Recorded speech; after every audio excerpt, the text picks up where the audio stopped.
Hi, and welcome to the X22 Report. My name is Dave, and this is episode 529, and today's date is November 29th, 2014, and the title of this episode is the Current Economic Collapse News Brief for this Saturday. Now, before I get started, I just want to thank those people who donated. Thank you very much. I really do appreciate it. I'm very grateful.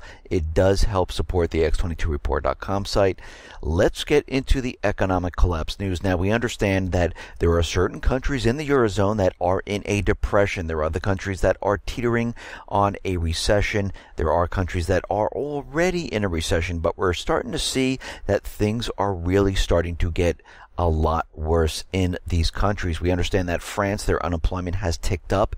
We're now seeing that Italy, their unemployment rate rose to 13.2% from a revised 12.9% the previous month. The Rome-based National Statistics Office, Elstat, said in a preliminary report that's the highest since the quarterly series began in 1977.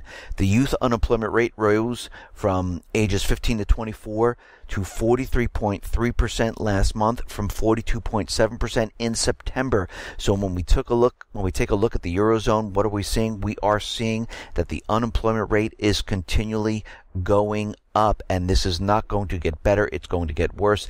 This is why the Eurozone is looking to push cash into the system, and this is exactly what is going on. Now, we understand in the United States and across the world, we had Black Friday, and we're starting to see that the stores aren't doing as well as they expected to do. We're seeing in Reuters and a lot of the corporate media, they're out there saying that mall crowds were relatively thin on Black Friday, and pretty much as we go throughout this Christmas season, we're going to see things aren't going to be as good as everyone has thought they were going to be. I think they're going to be a lot worse. I think they're going to say, oh no, people aren't at the stores because they're purchasing online. Now, they tried to use this last year during the wintry weather that we had from January to March, but when we looked at the statistics, what did we see? We saw that online sales really didn't tick up that much, and we're going to see the same thing happen this Christmas season. We're going to see that stores aren't going to be doing that well. We're going to see a lot of them shut down. We're going to see a lot of them close, and some of them go out of business, and we will never see them once again. And I see Radio Shack, Sears, JCPenney, and many other stores that might not make it after this holiday season. Now, we understand in Ukraine the MH17 investigation is continuing, and we understand that Ukraine, Netherlands, Australia, United States, and other nations have this secret pact where they won't let certain information out if it really doesn't shine their country in a good light. So they're keeping it kind of a secret. But a documentary from Channel 5 TV in Russia, this documentary identifies for the first time the 299th Squadron of the Air Force of Ukraine, a fighter jet Su-25, hull numbers 06, 07, 08, and 38, which, contrary to the statement of the General Staff of Ukraine, was indeed in the air on the 17th of July, 2014. Malaysian Boeing 777 MH17, according to their data, was shot by an Su-25 hull number 08, which was piloted by Lieutenant Colonel Ukrainian Air Force Dmytro Yakutsats. And we can see right now they are reporting that this is the person who actually shot down MH17. Now, nothing is confirmed right now. This is being done on or televised on a documentary, and we're going to have to look into this much, much closer to see if this information really does pan out. But it looks like they're starting to come out with this information to show everyone that, yes, it was Ukraine who shot down this Boeing 777. Now, we understand that France is building the Mistral ships for Russia, and they're going back and forth if they're going to supply these ships. But what's very interesting is that electronic equipment, including hard drives and device operating the helicopter carrier's communication system, has been stolen off the Mistral ships that are being built. Now, was this done on purpose? Most likely, because we understand the United States is putting pressure on France. They wanted NATO to step in and purchase these ships, but NATO just does not have the funds to do this. And all the equipment that was taken from the ships only works on the carriers that they're building. It doesn't really work anywhere else. So this has to be some type of inside job or part of an operation, so these ships cannot be delivered to Russia. And of course, as we know, Russia will then say, France broke the contract, they owe us billions of dollars, and we'll have to see how this whole thing plays out. Now, we understand Russia and China, they're very close and they work together, and it seems like that China is backing Russia with what's going on in Ukraine, what's going on in Crimea, and what's going on all around the world. And since China is supporting Russia, it seems that Russia right now has supplied China with S-400 air defense systems to China, and the contract was evaluated at about $3 billion. Now, it seems like in the Middle East, the situation in Yemen is getting worse. It seems like the people are really pushing to get the complete puppet government out of power. It looks like the people have set off 2 bombs outside the U.S. Embassy in Yemen, and as we know, people were evacuated in Yemen, evacuated in Libya, and pretty soon we'll see an evacuation in Lebanon and Iraq as the situation deteriorates all throughout the Middle East. And we can see right now that the United States, France, and other private Western central bank countries, they are preparing to go into these countries to restore the puppet government, and they are making preparations. As we know right now, France and the United States have been setting up a base outside of Libya, and there are rumors out there that the United States is trying to set up a base inside of Algeria, but an Algerian foreign ministry official denied receiving a U.S. request to set up a military base or use the country's airspace to carry out attacks in Libya. Algeria has not received any request from the United States or from any other country concerning the issue, the source, who preferred to remain anonymous, said.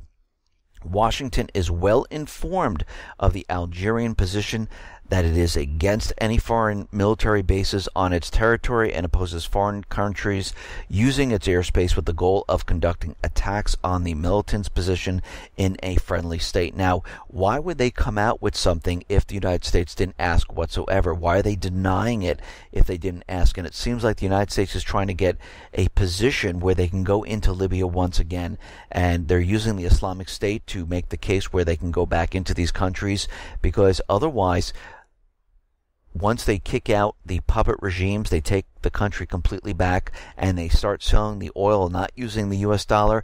This is when the problem really starts, because the other countries around the world are going to say, listen, I can buy this oil without using the U.S. dollar. We don't need to keep the U.S. dollar in reserves.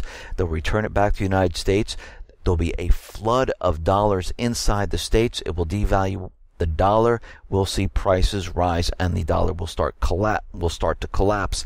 And this is what they're trying to prevent. And this is why they went into these countries in the first place, to continually prop up the dollar. And this is what they're trying to do in Syria and then eventually in Iran. They're trying to get in there, set up a private Western central bank, then put all their resources on the dollar and pump out oil to all the other countries, and they have to pay for this oil using the dollar. Now, it seems like there are reports that now the Islamic State is firing upon Syria, Kobani, from Turkey. The Islamic State militants battling Kurdish forces in the southern Syrian town of Kobani have mounted an attack along the border between the flashpoint town and the neighboring Turkey. The so-called Syrian Observatory for Human Rights said the explosive-laden car crossed over the Turkish side of the border and it entered Syria. It added that the Islamic militants were firing on positions held by the Kurdish People Protection Units from inside Turkey, and we know that Turkey supplies the Islamic State, supports the Islamic State, and this is all part of their plan to get into Syria. As we know, Erdogan wants to remove Assad. We understand the other Arab nations want to remove Assad. The United States is making their move to remove Assad, and they're doing everything they possibly can to do this. Now, there are reports out there, and they say that all of this bombing from the coalition forces have done absolutely nothing to the Islamic State. Syrian's foreign minister said U.S.-led airstrikes had failed to weaken the Islamic State. all the indications say that the Islamic State today, after 2 months of coalition airstrikes, they are not weaker today than they were when they first started, because as we know, they are not bombing the Islamic State. What are they doing? They're going after the infrastructure inside Syria. They're going after grain silos. They're going after oil refineries. They're going after oil fields. They're going after the buildings and infrastructure of these towns. They're going after the air bases to make sure that the Syrian forces cannot recapture these air bases and use them later on. And this is why none of this is working right now. Now, it looks like, as we know, the United States is building up forces to go into Syria, and they're using paid mercenaries to do this. Now, the Pentagon plans to screen and train more mercenaries to fight against Syria. The Obama administration determined that the training program for the Syrians would not be subject to what are known as the Leahy laws, which typically govern U.S. security assistance to foreign forces. Under those laws, a small office at the State Department works with U.S. embassies overseas to ensure that recipients of the State or Defense Department security assistance aren't linked to major human rights abuses. Now, as we know, we've been seeing videos, and we also know that the Syrian rebels, the paid mercenaries, have been shelling civilians. They've been using sarin gas against civilians, and most of these paid mercenaries have committed offenses and human rights abuses. And again, basically what's happening is the Obama administration is saying, you know what, they're not subject to this law whatsoever. Because the Syrian rebels will not be part of a state-sponsored force, the laws will not apply. This is coming from the U.S. officials. So the U.S. Congress has set aside $500 million to train, equip, and pay these fighters. The U.S. military will do nothing, and the Obama administration claims that these are not state-sponsored forces. All the groups the CIA has trained and equipped to fight against Syria have committed major human rights violations, but the Leahy law does not apply to the CIA. Now, as the Pentagon takes over the training of such groups, the Leahy law becomes relevant. The Obama administration wants to avoid the applicability of the Leahy law because applying it would leave the Pentagon without any potential recruits to train as mercenaries against the Syrian government. So basically, they're saying, you know what? We're just going to ignore this law and let's just keep training him because our goal is to get Assad. And we can see this with a lot of things that are going on right now, that they're just kind of ignoring all the laws, even though they keep on telling us that we are a nation of law. We need the rule of law, but it seems like the laws apply to the small people, but not to government. And this is what we're starting to see, and it is really coming out all over the place as we go further. I mean, look how they treat the American people. First, they put them in little cages and fenced-in areas where they tell them that they have to talk freely in these areas. They have thousands of laws which they're trying to infringe upon the Second Amendment. They created Common Core to brainwash our children and to convince them that the rights are not privileges. So everything they're doing is against the American people, and they pick and choose which laws apply, which laws don't apply, and it seems like none of these apply to the government officials. Look at Obamacare, for instance. They decided to exempt themselves from Obamacare because they realize that this is not a health benefit whatsoever. Now, we also see that the U.S. and the allies are discussing the possibility of deploying ground forces from Arab nations to combat the Islamic State in Iraq. So we can see right now, and as we know, they have been planning this for quite a while. We know they're bringing in ground forces into this area. There's a division headquarters being set up that can support between 10 and 30,000 soldiers.